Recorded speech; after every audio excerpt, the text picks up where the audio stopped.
ended up dying, where Varus is not there, Renekton is not there, even Azir is kind of far away. In the last fight, Contracts was Malphite ulting onto a Bard ulted target, so the communication was definitely kind of lacking, I think, from Shopify. And I know, speaking to their coaches, that was a real focus for them coming into this year, is really making sure they talked to me about wanting Contracts to always have a good idea of like how the fight was going to go before he took it, and trying to be less instinctual and more kind of like cerebral about it. So really kind of planning out how the fight should be fought, where you're going to do it, that sort of thing. And you can see they are still working on that, because it definitely, I think, was a little bit rough in game one. Yeah, I think you could see some early shades of that. Like, I did think their early game was really good. Great. I thought that was really well coordinated. When it got to the point in the game where sometimes you don't get the time to practice it in scrims, as it gets later, as you're looking at these mid-game and late-game objective contests, that's where it really seemed like communication started to break down on Shopify. By contrast, FlyQuest looked like they were on the same page completely going into those They just fights. had to integrate into their world. Exactly. Right. Once they all found themselves on the same plane of existence, they were ready to go and they were locked in. But now we're into a brand new game, into a brand new draft, and bans are done for the first half. It's Poppy, Jarvan, and Gangplank banned out by FlyQuest. Shopify removing Ambessa, Jace, and Rumble, as Fly will first pick Talia for the second game. Yep, and it is going to be a selection of second pick again. So we haven't really been seeing that at all. So it is cool that they are prioritizing that counter pick, and really want to see what they are going to do with it. It is Ryze, Talia, two very popular champions these days. Mid lane, I think, is more important than ever in competitive play, and these are two champions that can move around the map really, really well and affect those side lanes. Yeah, you and I were kind of talking about this, where it's like, oh, an extended laning phase, guess what position just got even more important, because early mid prio is so crucial for the reasons that you stated, right? Because junglers might be doing kind of this power farm to 6, these mid laners can hit 6 or even earlier, roam to their side lanes. As we see, Corki, another really popular staple bot lane pick coming in for Shopify. Might just be Yunara or Aphelios. That's what I would guess. Those are kind of the general answers we're seeing these days. But yeah, to continue on the mid lane point, it's like you have an extended laning phase. Your role quest gives you empowered recall and additional move speed with your free tier 3 boots. It really does work super well in competitive. And you have, the mid lane working well with the support, with the jungler, and then kind of trying to take their lead and push to the side lanes. That kind of seems to be the recipe for how League of Legends is played right now. And we'll see if anyone is going to buck the trend. I do feel like there should be a lot of room for, second pick. I guess we'll call it like counter pick, whatever, because that's obviously decoupled from blue side, red side now. So I have to kind of change my vernacular. I like counter pick. That's good. Counter pick. But in top lane, I think you should be able to play with combat sums sometimes. When people are blinding some of these champions that are able to be punished, I would like to see people try that more, and try to play more of a split push style. Well, we got Thresh here in this one, so some defensive capabilities for our Aphelios. Cryogen's going to be on protection duty for that immobile carry, while also looking to make some picks here with the death sentences. We'll see if he can hit any Mad Life Classics. It might be 2026, but we still got to appreciate where we came from, right?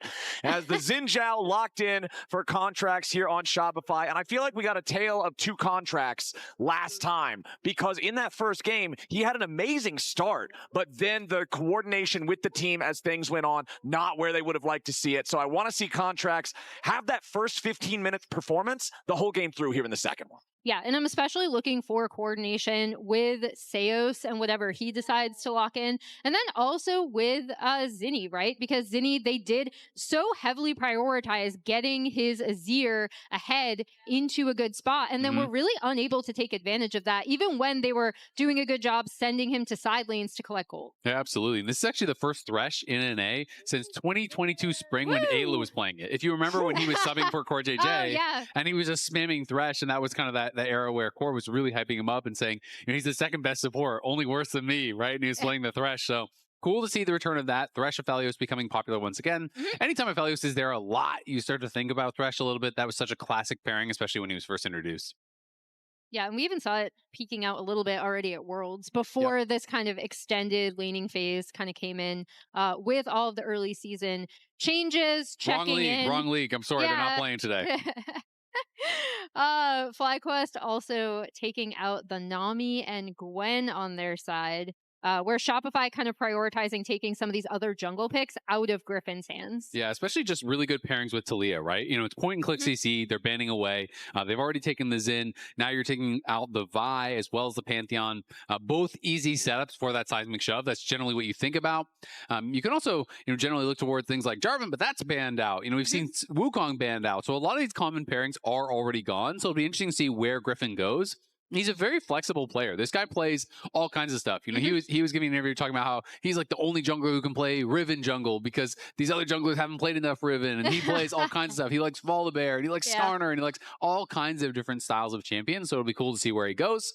As Seo's going to be going for Nico. So this time they are going more for the lane dominance here. Last time they were on the receiving end of that karma. This time they should have the push, and we'll see as long as they can play that well, avoid some hooks, which is also very easy to do with Nico because you can just throw your clone into the hook every time they're going for it. So it should be a good 2v2 for them. Yeah, it's Nico is still a menace, and I really like the pick here. Sion coming in for Gakkos in the top lane. And here might be that Volibear. Dusk and Dawn volley? Get Kobe on the phone. Somebody call Kobe. He's always going to be a fan of the Volibear lock.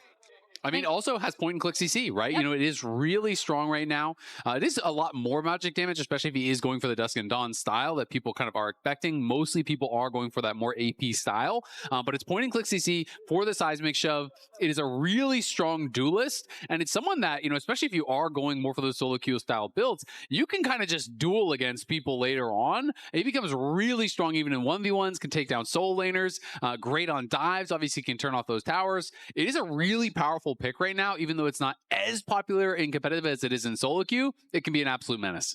Yeah, and as we mentioned, it's already something that Griffin is comfortable bringing out, right? And fits within this composition well, which also has really nice frontline for this Aphelios to set up, right? Like we see a lot of potential for the rest of his team to kind of be setting up Masu in a more traditional like front to back 5v5.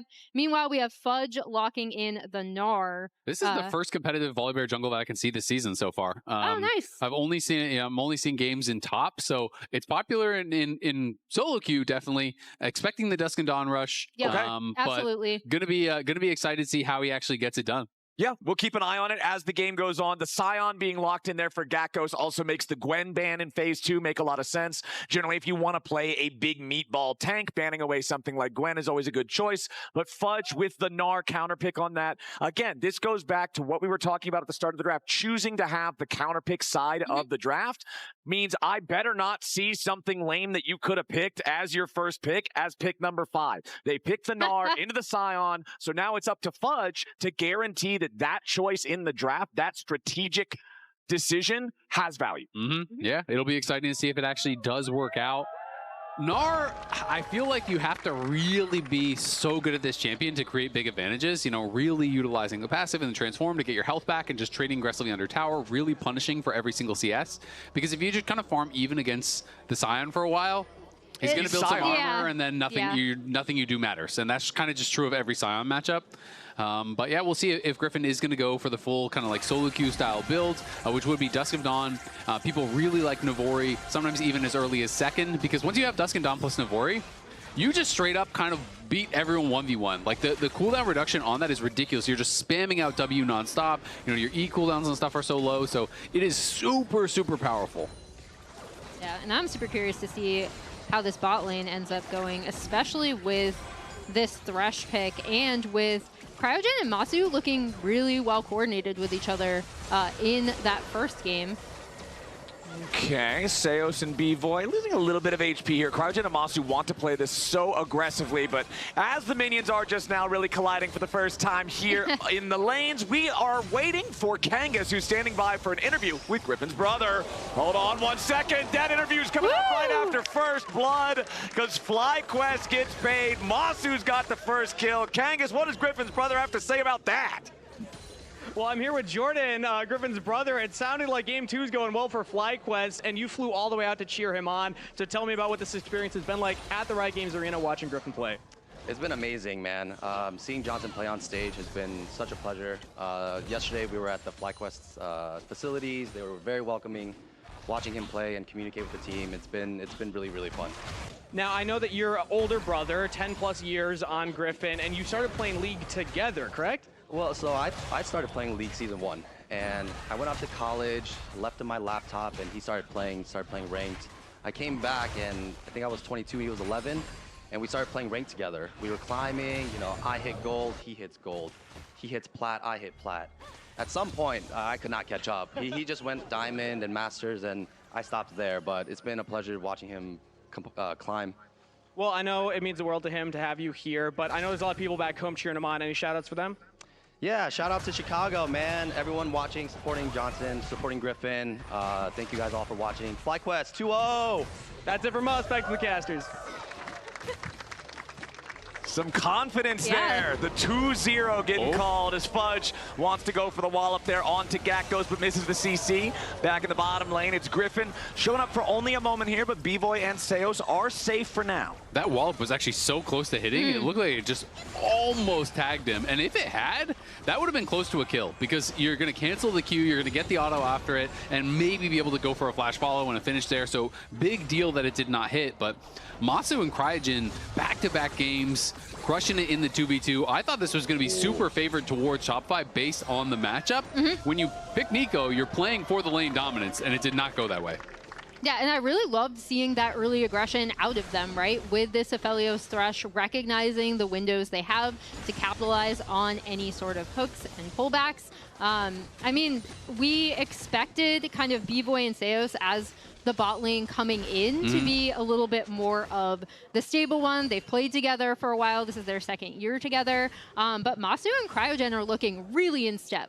Yeah, they've been looking really, really good. And I think Cryogen is the one who kind of had the least attention, least hype around him coming in. People know Gakkos from last year being the sub for Bwipo. People know Griffin because of all the hype around him. But Cryogen, you know, I guess he just turned 19, excuse me. I thought he just turned 18. But he has been around for a while, but hasn't played a tremendous amount of competitive, only has those 8 games of NACL experience. But talking to ThinkGuard, he thinks he has a lot of promise. You know, mechanically thinks he's really, really good, and really has to focus on kind of learning that more like shot calling style that you expect from supports. You know, really often it is about support jungle in the early game, dictating where you're going on the map, how you're going to play around vision, and that's such a difficult thing to pick up really quickly, so it's going to be about how quickly he can do that. Well, I think his Karma did a perfectly fine job in game number 1. They were bullying the lane. They got that early tempo they wanted. Now here in game number 2, it's all about the skill shots. Can we keep Masu protected, and can we lock up those high-value targets on Shopify Rebellion? It's a 500 gold lead here, or just thereabouts, for FlyQuest with no kills on the board.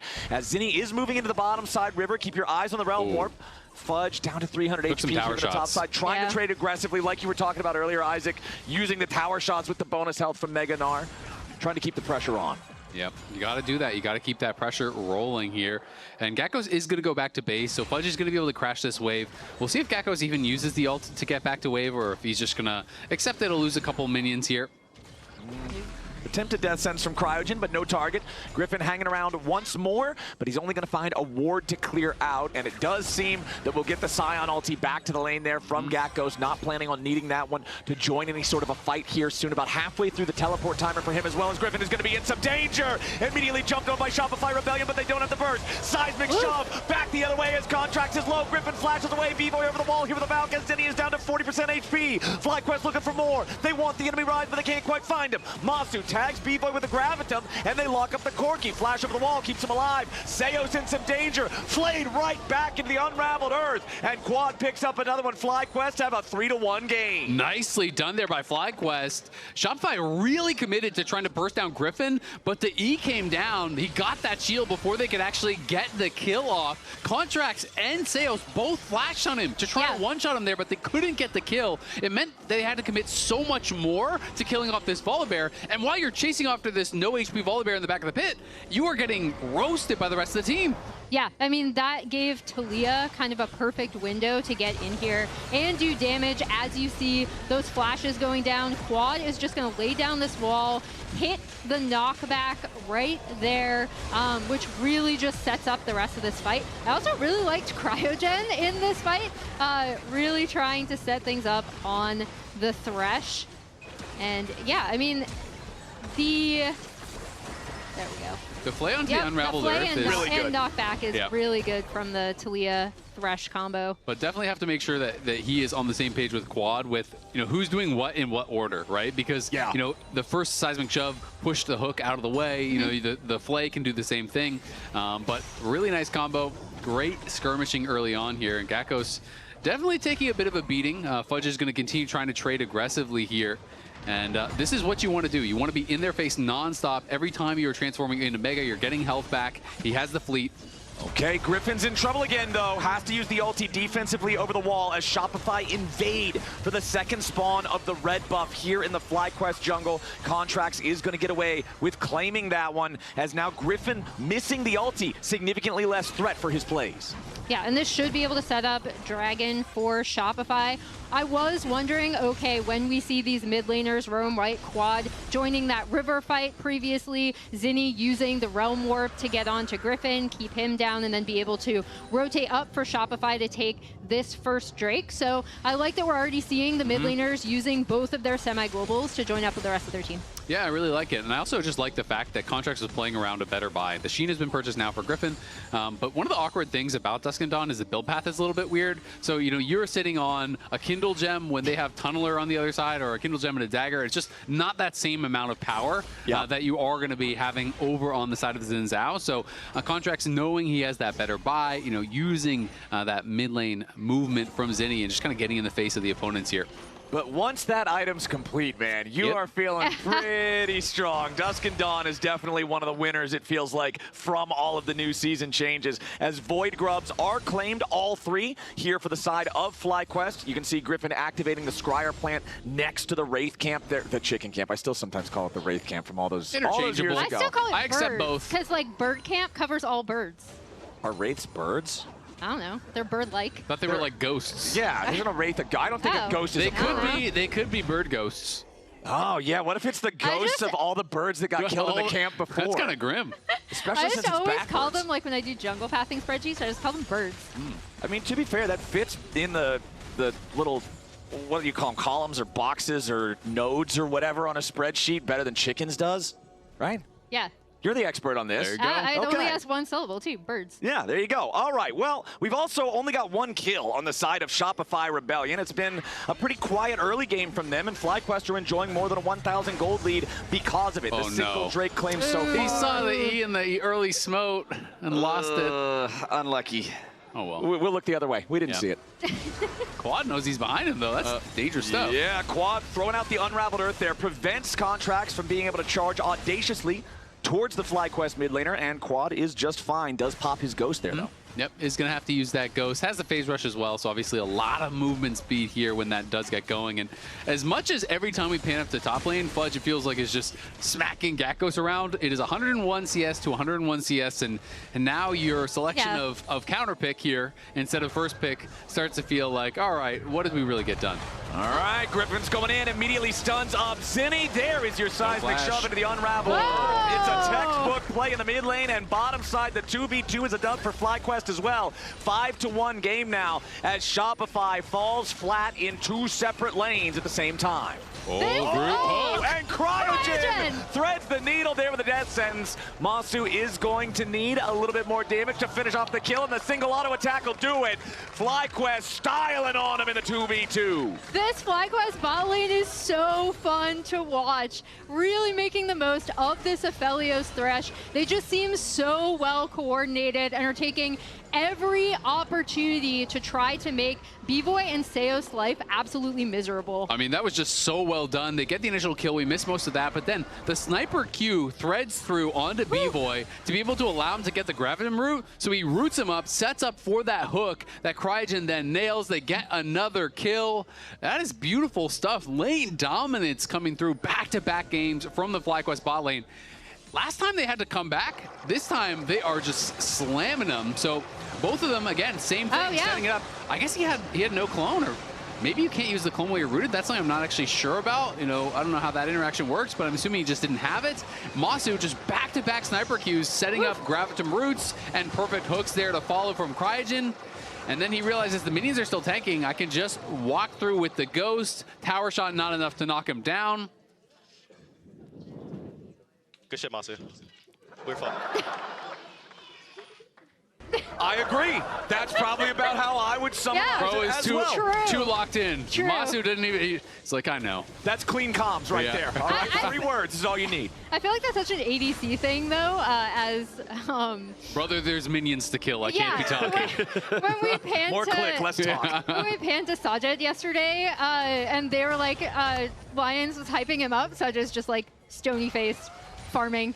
So the observers did confirm. So his Nico clone was just on cooldown. So he must have used it, in a trade earlier, or maybe trying to block a hook or something earlier. But didn't have it, and does get punished. Okay, so critically, we've got the second Drake of the game about to spawn here in 15 seconds. Mid lane and bottom lane quests are completed for FlyQuest. They are not for Shopify Rebellion. Pretty big difference in power there, as FlyQuest have to be a little bit mindful of Quad's position. Seos does hit him up there with that ulti, but no, it's Seos' Nico in trouble as Griffin goes forward and he finds the kill. Jumps back over the wall there with the lantern, staying alive for now. Shopify trying to escape. Fudge knocked back with the seismic shove. Zenny's your next target. He goes with the blast cone, clears the wall. Nice placement on that one, but still, it's only a consolation prize. They've already lost their support, and the control over the bot side river belongs to Fly. Quad still looking for a little bit more. Wants seismic shove, won't find it. Decimating smash prevents the counterattack from Shopify, and FlyQuest continues looking for any more opportunities. They're already 3,500 gold ahead, and they just claimed the Drake.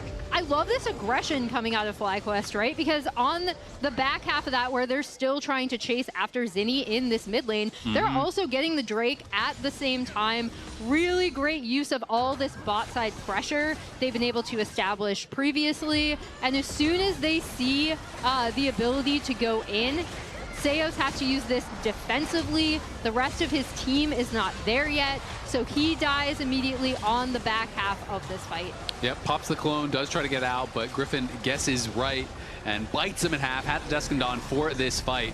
And you can see when Gakkos comes in, they have this kind of continued fight in mid lane that I guess we're not going to watch, but yes, there is some AP damage on the other side. Like, Zinni is a rise, but for that fight, he had Merc Treads, a Tier, and a Catalyst. So you are not doing anything at that point. And I like the choice Griffin made with the clones, because the other clone, if that was the right one, it's flung into the waiting arms of your teammates. Even if he hits the blast cone, he's dead anyway. Yep. The bottom right clone is the only one that had a chance of maybe escaping. So I think that Griffin made the right choice there 10 times out of 10. FlyQuest up 3,000 gold still, just about 15 minutes on the clock. 7-1 scoreline early on here in this second game. And Shopify has quickly got to find a way to stop this bleeding, my friends, because if it gets much worse, they're going to be praying for FlyQuest mistakes, and that's it.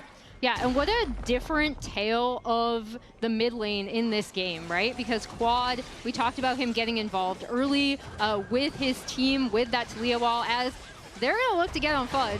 Yeah, Fudge has got to be careful here. Does manage to clear a little bit further. Death Sentence does not hit the Gnar. Masu has Graviton, but he's got to be a bit careful as Contract shows up and the wind becomes lightning, doesn't find the right target. Griffin is going to be left for dead.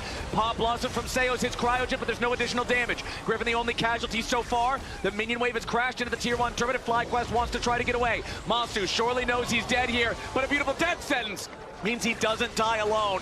Cryogen will fall, and honestly, big punish coming out of Shopify there in a 3-for-1. Yeah, and just as we were praising FlyQuest for being kind of aggressive within reason, they really overextend on that topside play where the rest of Shopify were able to get in. As we see, Gakkos is going to be able to push in this bot wave. But yeah, this is a nice little counter punch from Shopify. The Dusk and Dawn really goes to your head, he was I'm full build, guys. He was feeling himself. I mean, it's a pretty big overchase. The Q is going to expire. He ults in, but the Q stun expires before he even gets there. Then the Flay comes out. Great sidestep by Fudge. And now you are between two towers with everyone from Shopify coming in. Masu needs to kite away from them, but if he kites too far back, he's getting hit by the tower. So it's kind of just an impossible to play fight. They almost burst down Contracts. He flashes away from Masu's ulti, but we're back fighting again. Yeah, we're already back to live. It was flash from Griffin, flash from Zinni, and there's enough damage left on the Volley Bear to finish the kill on the rise. 30-second death timer, but what else can they get from it? There is still turrets standing at the Tier 1 level, top lane and mid lane. You can see Quad pushing out that top lane right now.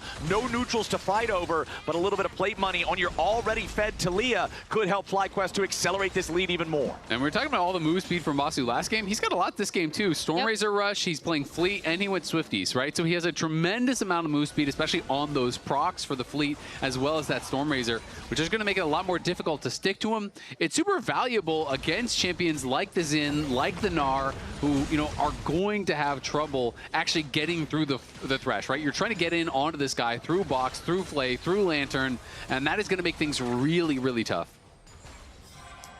Biggest individual lead this game is nearly 1,500 gold here in the mid lane. 4 quads Taliyah, Rylai's, Seraph's, Enchanted Mercury Treads. This Taliyah is feeling so strong, and with 60 seconds on the clock until the 3rd Drake of the game, I have to feel like FlyQuest as a whole is feeling confident in their ability to just say, if it's a fight on even terms, we win. Yeah, I mean, I just think it's so tough for all of these kind of shorter range champions to be able to find those entrants into fights. Okay, immediate ulti coming out from Griffin here, and the seismic shove on Contracts knocks him back into the team. You want to take a free dragon, kill the enemy jungler. Contracts is going to respawn just in time for that timer, but he'll be trapped in the base. Zinni's dead here too, and things just aren't getting any better for Shopify Rebellion. A TP also coming in now from FlyQuest to reinforce the top lane so Fudge doesn't get anything on the other side of the map. Yep, and see if they want to go after Seos. Yeah, Seos, the flash into the stun immediately locks him up. Seos with a flash away from the lightning crash means that he will not die there. But man, FlyQuest are not giving him room to breathe. This is just such a fun team to watch, right? Like, they're saying, we're stronger, we're just going to fight you. They're not giving him any room to breathe, as you said. Just constantly in their face, non-stop forcing fights here. You know, Fudge wants to play like a slow game through side lanes and whittle down towers. You are not getting a chance. And if they catch you, your Rylai's slowed and you are not getting away either. All right, Dragon is the target here for Shopify, trying to get anything they can in a game that is getting further and further away from their grasp. But FlyQuest have brought the whole party here too. Fudge running low on the Gnar bar as Cryogen's the target for B-Boy, but he's not low enough health to try to burst him down. Mountain Drake claimed by Shopify. Big move there from Contracts, hitting the smite. But can FlyQuest find anything afterwards? It doesn't quite look like it. They're going to walk away. So chalk that one up as a win for the Rebellion. Yeah, I feel like Cryogen was really out of position there. You know, you're not playing Alistar. You're not a flanking champion, right? You need to kind of be with the team to step forward and have that threat of the hook to create space for your team. So being on the wrong side, I think B-Boy plays that well. He realizes, who cares? You can hook me. You're by yourself. I'll kill you. So just pushes him out, makes it be that just that flip for the Dragon. And this time Contracts gets the better of Griffin, able to take that away, which is really nice after what happened last game. Yeah, and B-Boy was previously down over 1K, right? He's completely back in the game, I believe, after that topside fight. So if he does get isolated with someone like Cryogen, it's going to hurt. Like, he will easily be able to kill him off. And that was kind of the... This FlyQuest team is super fun to watch. I do think we will see some more tiny moments like that, right, where someone's on the slightly wrong side of the fight. But I am really loving just how they're establishing pressure on the map, kind of moving together in 2s and 3s and just trying to pick off Shopify where they can. And I just think it's such an exciting start to the year for LCS, where we have these teams that were kind of, you know, not expected to have big performances, like DSG yesterday, you know, FlyQuest today, teams that were, you know, having subs or young players, and you're kind of thinking, all right, well, if you're going to get there, it's going to take some time, right? You know, even talking to the teams, they thought it was going to take some time. I did the draw show. Mossy, when they got drafted in, literally was like, yeah, I don't think we're as good as Shopify right now. But, you know, he thought they could be later on. But see, this kind of a start, this kind of confidence is just really, really nice. It's what you want from a young team. Impressive individual mechanics, a lot of confidence, just take fights and try to outplay your opponents, and you can kind of learn the rest of the nuances of the game over time. I feel like if there's any time to play fast and loose and see how far your hands are going to take you, it's lock-in tournament. It's the start of the year. Figure out what your current limitations and your goals to break those should look like. And right now, FlyQuest is putting on a solid early showing. We have less than 3 minutes until the next Drake spawns. Baron obviously on the Rift with a little bit of vision from both teams around that topside area, but it is more favoring FlyQuest. Fudge wants to go for the Mega Gnar into the wall there. Does force the flash out of quad in response. We'll see if Shopify can turn that into an opportunity to target that Taliyah in a future team fight. Yeah, and so Griffin is just going to go more of a competitive style build. Dusk and Dawn into tank, you know, has that unending despair. So not doing anything too crazy. No quick blades like you see in solo queue a lot of the time. And sometimes, you know, you're going to see even that and then more AP. But obviously like Cosmic Drive and things like that. But this is more standard and is still going to give him some dueling power.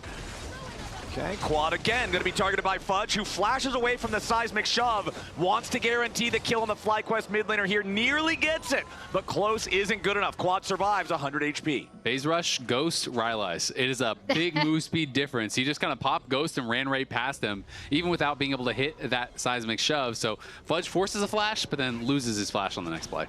Yeah, and while we have seen Fudge be trying to go for these kills as early as just the super early 1v1 top lane, right? It always seems like his opponent has been able to escape just barely. Somehow. Yeah, and you and I were talking about this off camera yesterday, Isaac, about Sion and how difficult, like just what a valuable champion he is for so many compositions, how strong he is coming out of this top lane, and then also how difficult it is to keep him down, because the only answer is to just kind of repeatedly dive him or really, really shove him into the ground early. Yeah.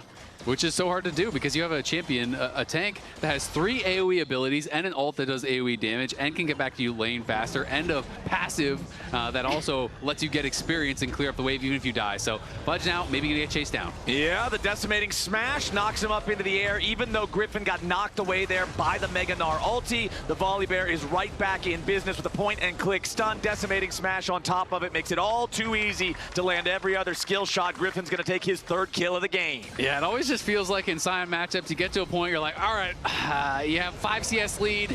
He has 1,000 free health. Yeah, doesn't feel great, but FlyQuest are loving the way things are right now. 3,500 gold lead. Wave crashing into the tier 2 turret mid. 25 seconds on the clock until the next Drake spawns. Gakko's going to collect more plate money from the tier 2 in the bottom lane as well. And with mid and bot lane both shoved up, the map is in the state you would want it to be for a dragon spawn. Yeah, I mean, we've talked with, they had that slightly over-aggressive play on the top side, right? But even with how they've been willing to hit the go button so frequently, they've actually been playing out this mid game pretty patiently, really trying to set up their side lanes, getting picks when they can in them, and that's set up for this completely uncontested Drake, and now they're on Soul Point.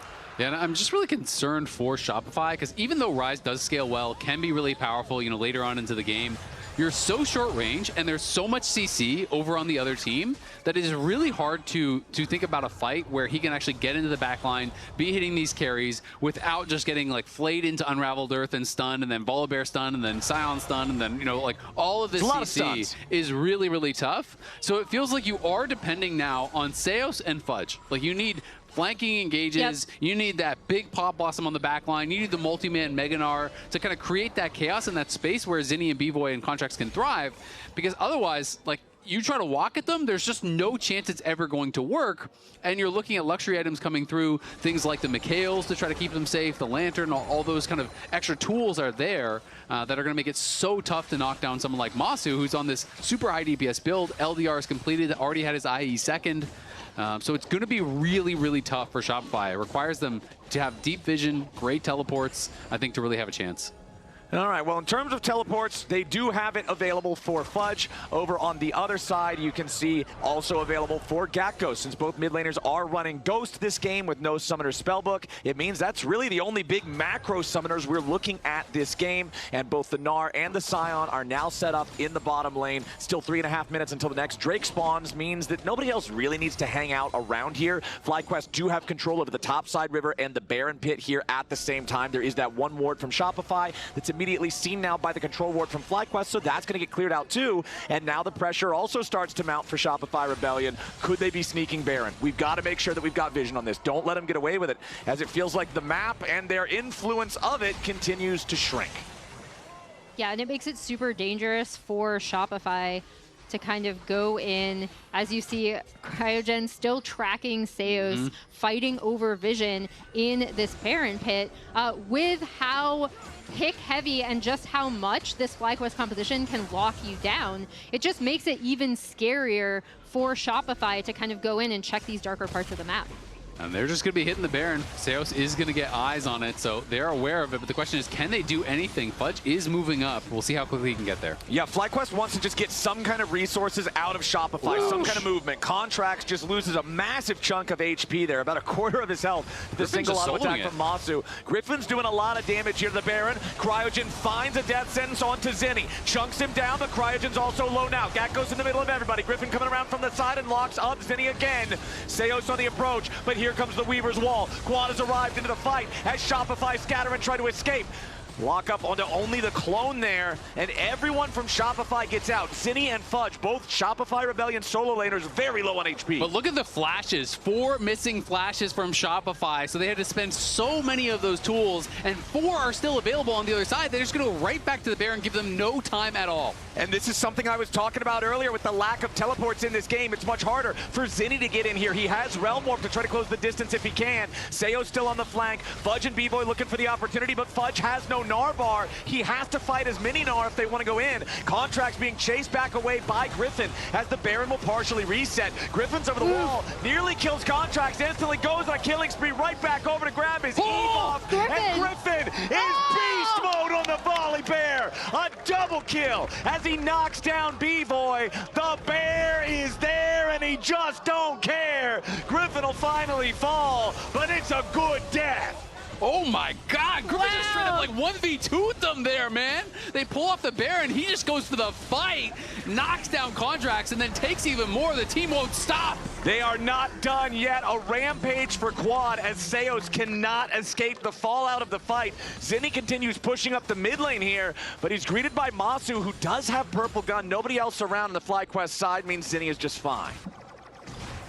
Yeah, as we see this again, they do Realm Warp in immediately, and Griffin is just like, I need to take Contracts out of this, right? The curious thing to me is how long he survives to be able to get that kill onto Contracts, goes right back in onto B-Boy. Well, the biggest thing there for me is the fact that as he was going in, he ults in, and then he flashes back into his Sky Splitter. That's why he instant flashed back over the wall, because the E was coming down. So he flashes back into the Sky Splitter, gets the shield, is able to keep that fully stacked lethal tempo up, and just knocks down another one. That was sick from Griffin.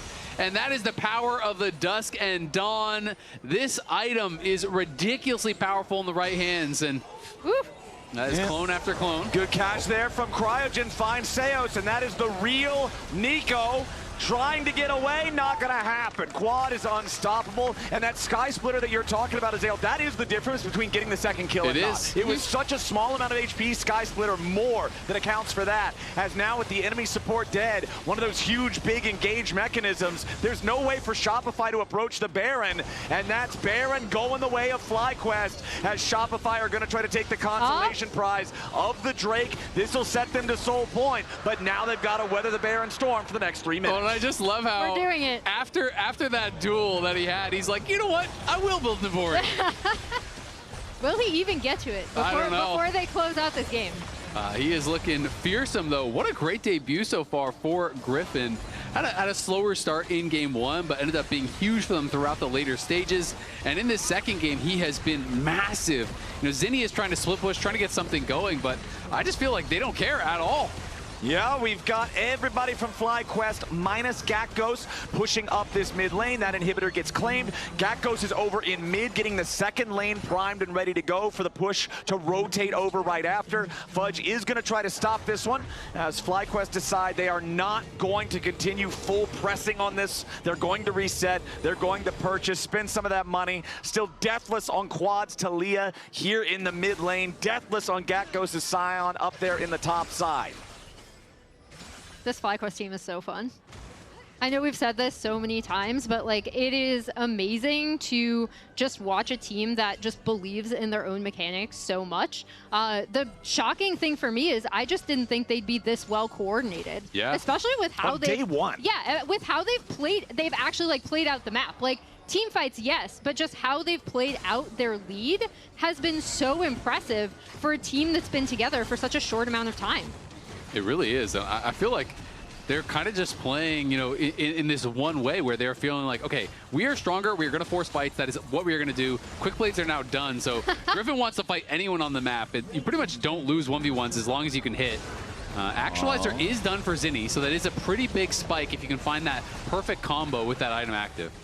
Yeah, Actualizer is pretty nutty on Rise. You can get over 6,000 mana with this ridiculous thing. You have 2 tier items alongside it, but it's still a very, very uphill battle for the Shopify side. Down over 5,000 gold. At least they do have Soul Point. I feel like if maybe they can hold out and somehow secure the Mountain Soul, that's pretty much the only chance they've got here. But FlyQuest have just been playing much more of a coordinated game.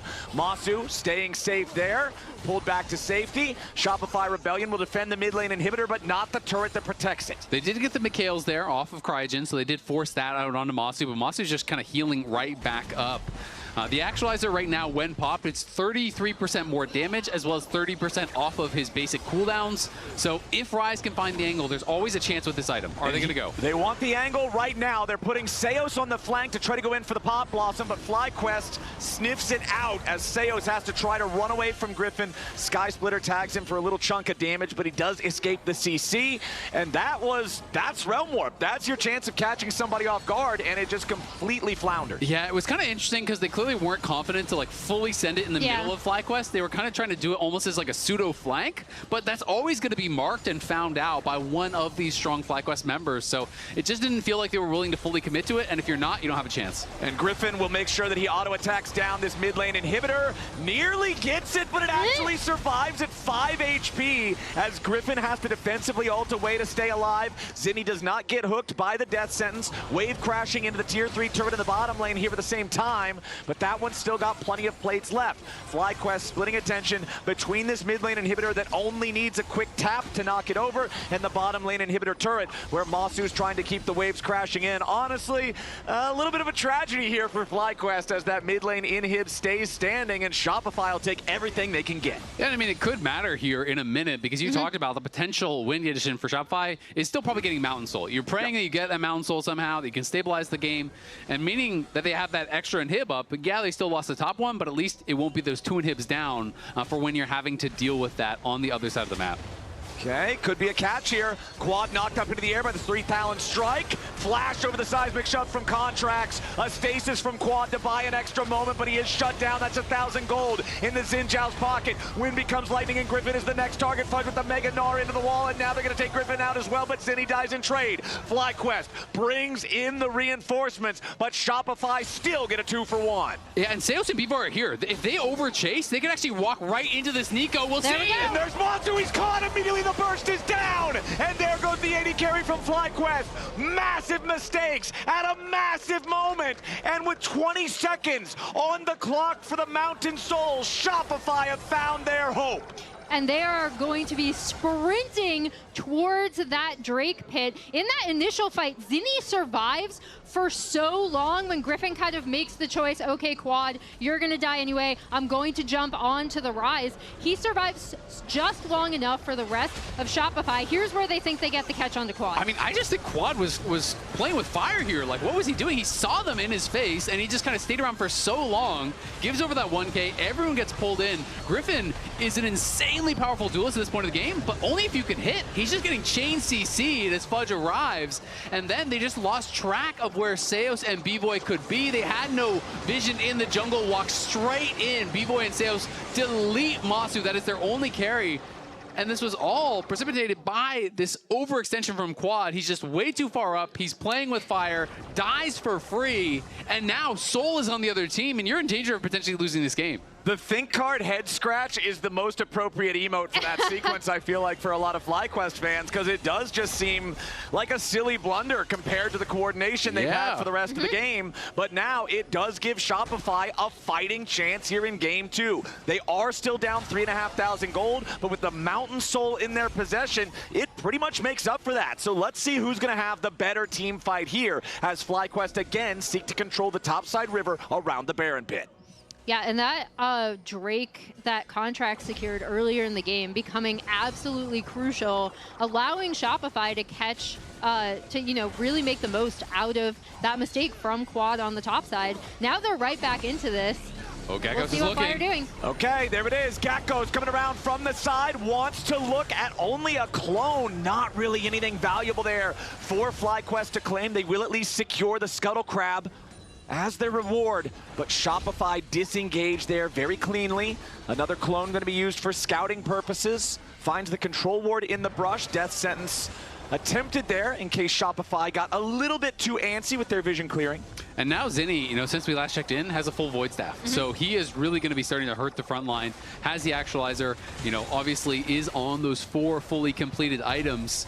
Masu's still a very big lead down on that bot side, though. Griffin as well. So they are still, I feel like, somewhat in the driver's seat, but Mountain Soul making this very close after it felt like it was going to be a Game 2 stomp.